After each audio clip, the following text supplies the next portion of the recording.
di situ nak clear dosa dia sama-sama manusia. Oh, tadi cerita yang dalam neraka kena teruk tadi apa dia? Itu dosa hang dengan Tuhan. Itu dosa hang tak semayang. Itu dosa hang tak puasa. Itu dosa hang kecoh zakat. Hang patut keluar zakat banyak ni, hang keluar banyak ni aja. Itu dosa hang dengan Tuhan. Dah kena azab dalam neraka. Ini dosa hang dengan manusia. Dah keluar daripada neraka tu, tak clear lagi. Nak kena settle dengan manusia pula. Dalam hadis Nabi SAW kata apa? Kalau sekiranya dia ni orang yang kuat beramal masa atas dunia dulu. Sembahyang sunat dia bagus. Puasa sunat dia bagus. Sedekah jariah dia banyak. Baca Qurannya banyak. Semua dia buat benda bagus-bagus. Tapi mulut dia jahat dengan sama-sama manusia. Misalnya. Di situ Nabi kata apa? Allah akan ambil pahala kebaikan hak dia buat ni. Bagi kepada orang yang dia buat naya tu. Nabi kata apa?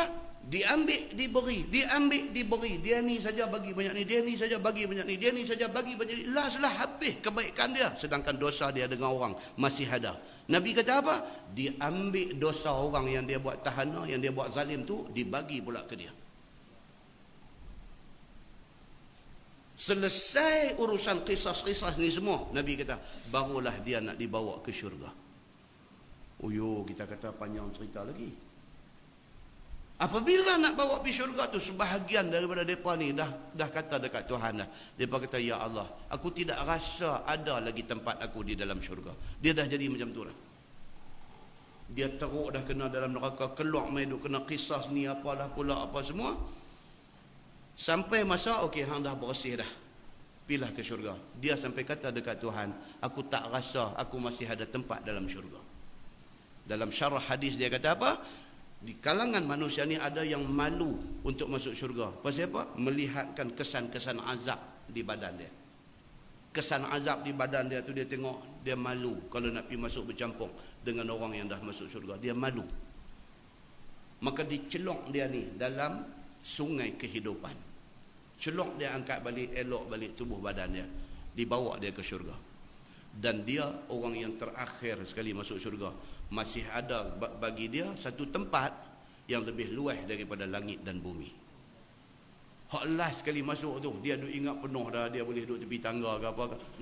No. Ahli syurga, Allah bagi dekat dia tempat. Tempat orang hak penghabis masuk ni seluas langit dan bumi. Tapi nak boleh masuk tu, sepanjang ni. Kalau Profesor Syahnun Ahmad dia kata apa? Ranjau sepanjang jalan. Sepanjang jalan tu dengan paku karat, kaca botol pecah, dengan kaki berdarah, merambu, bengkak, bentan, nak boleh sampai ke syurga tu. Pasal apa? Pasal dia memilih jalan hidup yang macam tu, maka dia terpaksa melaluinya.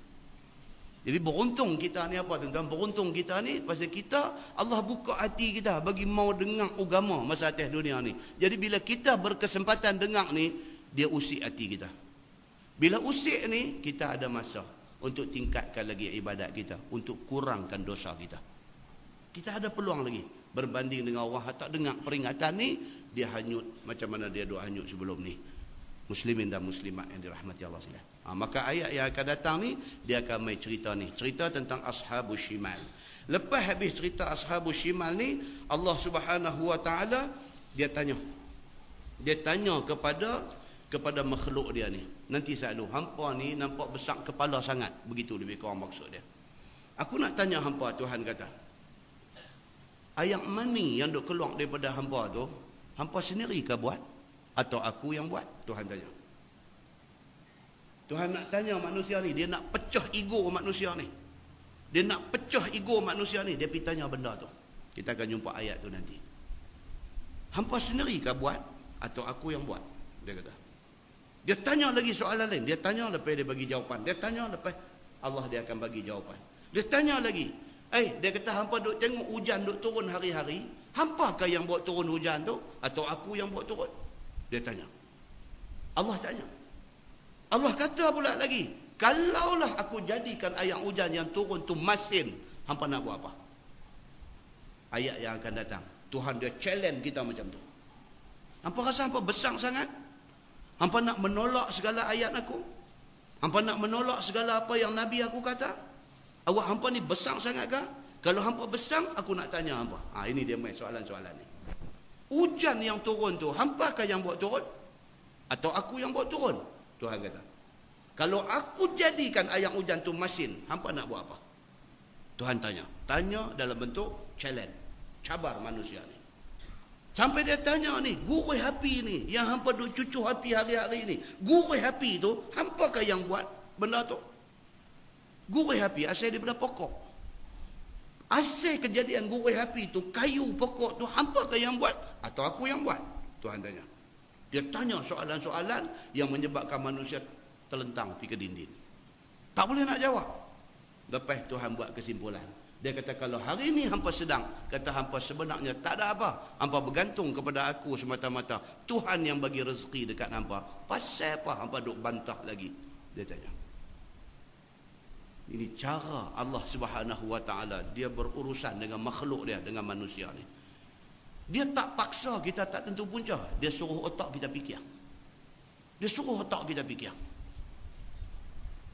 Dia tanya lagi, ni hampa pokok ada macam-macam, hampa ada kebun, hampa ada dusun, hampa tanam pokok macam-macam. Hampakah yang menumbuhkan pokok-pokok tu atau aku yang bagi tumbuh? Dia tanya. Dan dia bagi jawapan dia. Muslimin dan muslimat yang dirahmati Allah sekalian. Dan akhir surah Al-Waqi'ah ni kita cerita gezek sikit-sikit. Akhir surah Al-Waqi'ah Allah bersumpah dengan Quran. Quran yang dia buat turun tu. Allah bersumpah dengan Quran, kitab suci dia sendiri. Dia bersumpah dengan Quran dengan menyebutkan keistimewaan Quran.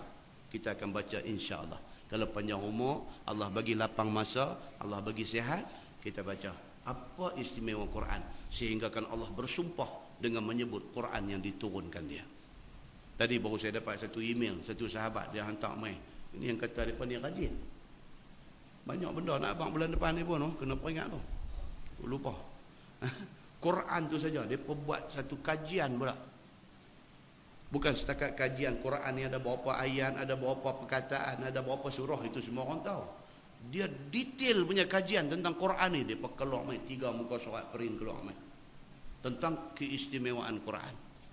Berapa kali Allah sebut perkataan hidup, berapa kali Allah sebut perkataan mati. Apa binatang yang Allah sebut dalam Quran, apa binatang paling besar Allah sebut dalam Quran, apa binatang paling kecil Allah sebut dalam Quran. Dia kajian. Tu kata Quran tu dibuat kajian sampai macam tu. Detail kajian tentang ayat-ayat Quran ni. Tuan-tuan, bila kita tengok yang tu, baru kita rasa Allah Subhanahu Wa Taala Tuhan Maha Besar. Maka tak heranlah orang bijak pandai ramai masuk Islam.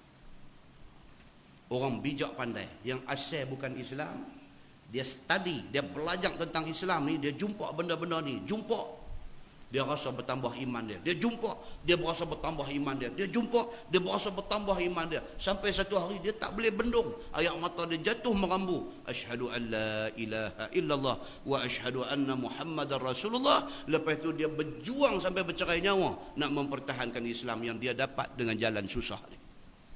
Berbeza dengan kita. Celek-celek mata mak Islam, ayah Islam, kita pun tak ambil tahu tentang Islam. Sampai mati kita jahil tentang agama kita sendiri. Tuan-tuan, mudah-mudahanlah Allah bagi kat kita peluang macam ni, manfaatkan peluang ni. Manfaatkan belajar untuk diri kita. Tak usah kira orang lain lagi, untuk diri kita. Nak perbetul, nak perbaik, nak mempertingkatkan amalan kita, nak mengikhlaskan lagi apa yang kita buat. Mudah-mudahan ikhlas kita Tuhan tahu, Tuhan bantu kita. Nah, kita tangguh dengan tasbih kafarah dan suratul Asr.